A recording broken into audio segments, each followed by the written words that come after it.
നമസ്കാരം. എൻ്റെ യൂട്യൂബ് ചാനലായ നൂറൂട്ട് ചാനലിലേക്ക് നിങ്ങൾക്ക് എല്ലാവർക്കും സ്വാഗതം. സുഹൃത്തുക്കളെ, നമ്മൾ ഉപയോഗിക്കുന്ന മൊബൈലിൽ എങ്ങനെയാണ് നമ്മുടെ വോട്ടിംഗ് ലിസ്റ്റിൽ നമ്മുടെ പേരുണ്ടായെന്ന് നോക്കുക എന്നുള്ളൊരു വീഡിയോ ആണ് ഞാൻ നിങ്ങൾക്ക് വേണ്ടി ഇന്ന് പരിചയപ്പെടുത്തുന്നത്. ഇപ്പോൾ ഇതെല്ലാവരുടെയും സംശയം മാറ്റാൻ ഉപയോഗിക്കാം. നമ്മൾ ഗൂഗിളിൽ ആദ്യം ചെയ്യേണ്ടത് എന്താണെന്ന് വെച്ചാൽ SIO 2002 ഇലക്ട്രോ ലിസ്റ്റ് എന്ന് അടിച്ചു നോക്കിയാൽ നമുക്കൊരു വിധമുള്ള എല്ലാവിധ ഒരു റിസൾട്ടും അവിടെ കിട്ടുന്നതായിരിക്കും.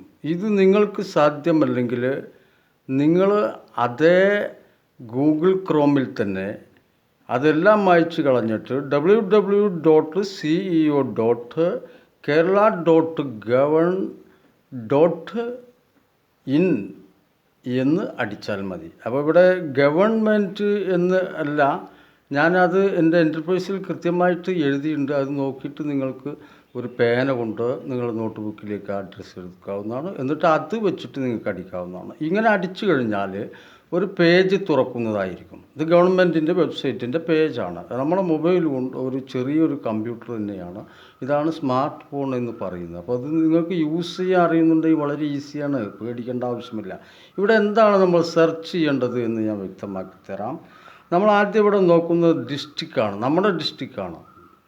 മനസ്സിലായില്ലേ? നമ്മളൊരു ഡിസ്ട്രിക്റ്റിലാണ് താമസിക്കുന്നത്. കേരളത്തിൽ 10-15 ഡിസ്ട്രിക്റ്റ് ഉണ്ട്. അപ്പോൾ ആ ഡിസ്ട്രിക്റ്റിൽ എവിടെയാണ് നിങ്ങൾ എന്നാണ് നമ്മൾ സെർച്ച് ചെയ്യുന്നത്. അപ്പോൾ അത് കണ്ടുപിടിക്കുന്നു. പിന്നെ അതിൻ്റെ മണ്ഡലം നമ്മൾ കണ്ടുപിടിക്കുന്നു. അതേ മൊബൈലിൽ തന്നെ നമ്മൾ ഇങ്ങനെ സ്ക്രോൾ ചെയ്യുമ്പോൾ മേലക്കും താഴേക്കുമൊക്കെ ഈ സ്ക്രീൻ ഇങ്ങനെ വലിക്കാൻ സാധിക്കും. അങ്ങനെ സെർച്ച് ചെയ്യുമ്പോഴും നമ്മൾ മണ്ഡലം കണ്ടുപിടിക്കുന്നു. പിന്നെ നമ്മൾ ബൂത്ത് നമ്പർ കണ്ടുപിടിക്കുന്നു. ഇത് തന്നെയാണ് സീരിയൽ നമ്പർ. അവിടെ കൺഫ്യൂഷൻ ആവേണ്ട ആവശ്യമില്ല. ബൂത്ത് നമ്പർ കണ്ടുപിടിച്ചതിന് ശേഷം അവിടെ നമ്മളെ പോളിംഗ് സ്റ്റേഷൻ ഏതാണെന്ന് കണ്ടുപിടിക്കുന്നു. ഉദാഹരണത്തിന് നിങ്ങൾ ഏത് പോളിംഗ് സ്റ്റേഷനിലാണ് കഴിഞ്ഞ പ്രാവശ്യമൊക്കെ വോട്ട് ചെയ്തതെന്ന് നിങ്ങൾക്ക് ഓർമ്മ ഉണ്ടാവുമല്ലോ.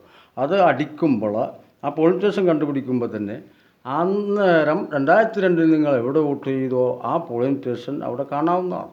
പിന്നെ നമ്മൾ സ്ക്രോൾ ചെയ്ത് പോകുമ്പോൾ നമ്മുടെ പേരവിടെ കാണാവുന്നതാണ്, നമ്മളെ റിലേഷൻസ് അവിടെ കാണാവുന്നതാണ്, നമ്മുടെ പിതാവിൻ്റെ പേര് അവിടെ കാണാവുന്നതാണ്, ഭാര്യയുടെ പേര് കാണാവുന്നതാണ്, പിന്നെ നമ്മളെ കുടുംബങ്ങളുടെ പേര് അംഗങ്ങളുടെ ഒക്കെ കാണാവുന്നതാണ്, നമ്മുടെ തന്നെ പേര് അവിടെ കാണാവുന്നതാണ്. നമ്മൾ അവിടെ വോട്ട് ചെയ്തിട്ടുണ്ട് എന്നവിടെ രേഖപ്പെടുത്തിയിട്ടുണ്ടായിരിക്കാം.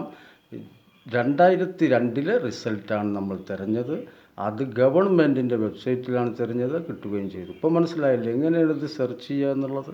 വളരെ ഈസിയാണ്. ഇനി ഇതിൽ പേരുണ്ടെങ്കിൽ തന്നെ നമ്മൾ ന്യൂമറേഷൻ പേപ്പർ ക്ലിയർ ചെയ്ത് കൊടുക്കണം. പേരൊക്കെ എല്ലാ അഡ്രസ്സും എല്ലാവരും അടിച്ചു കൊടുക്കേണ്ടതുണ്ട്. അത് വളരെ അത്യാവശ്യമാണ്. പേരുണ്ടെങ്കിലും വേണം, ഇല്ലെങ്കിലും വേണം. അപ്പോൾ സെർച്ച് ചെയ്യുക എന്നുള്ളത് വളരെ ഈസിയാണ്. ഇത് നിങ്ങൾ ഒന്ന് ട്രൈ ചെയ്ത് നോക്കുക. നന്ദി, നമസ്കാരം.